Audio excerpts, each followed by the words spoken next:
Moi! This video is about the NEN suffix that is in a lot of adjectives and a lot of surnames and all the words for nationalities, and I'm gonna talk about surnames in general as well. So, some adjectives that have the NEN in them would be, for example, lonely, meaning yksinäinen, one type of, meaning yhdenlainen, happy, iloinen, strange, meaning kummallinen, one's own kind of, meaning omanlainen, one-handed, yksikätinen, one-eyed, yksisilmäinen, far away, kaukainen, and many others. But not all adjectives have it. For example, leveä, meaning wide, iso, meaning big, or pieni, meaning small, and many others. And there is no rule when you should use it, which adjectives have it and which ones don't. That's just a thing that you're gonna have to know then.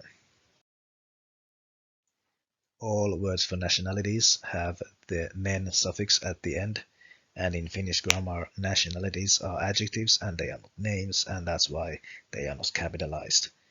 For some examples of this, Finnish would be suomalainen, Russian would be venäläinen, German would be saksalainen, Icelandic would be islantilainen, Japanese would be japanilainen, and so on.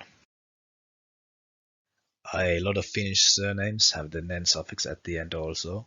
They are the oldest surnames in Finland. They originate from the 1300s at the latest, and they originate from the eastern part of the country, and it is not exactly known why those names are the way they are, but one theory is that when Christianity arrived, a lot of people got new first names, and so their old paganic name became their surname, but with the NEN added to the end, or one feature of theirs would then become their surname with the NEN added, and or maybe their home region, but with the NEN added to the end, and that would be the new surname.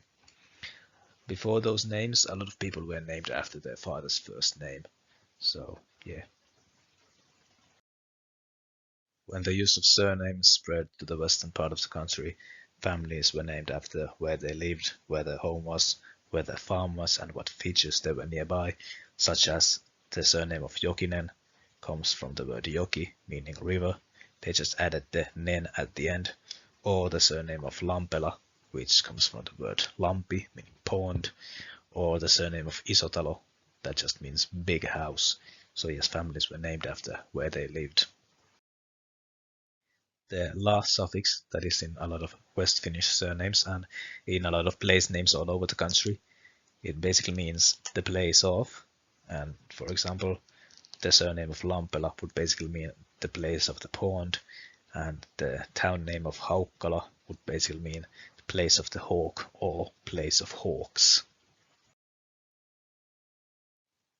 The surnames that are named after nature are relatively new.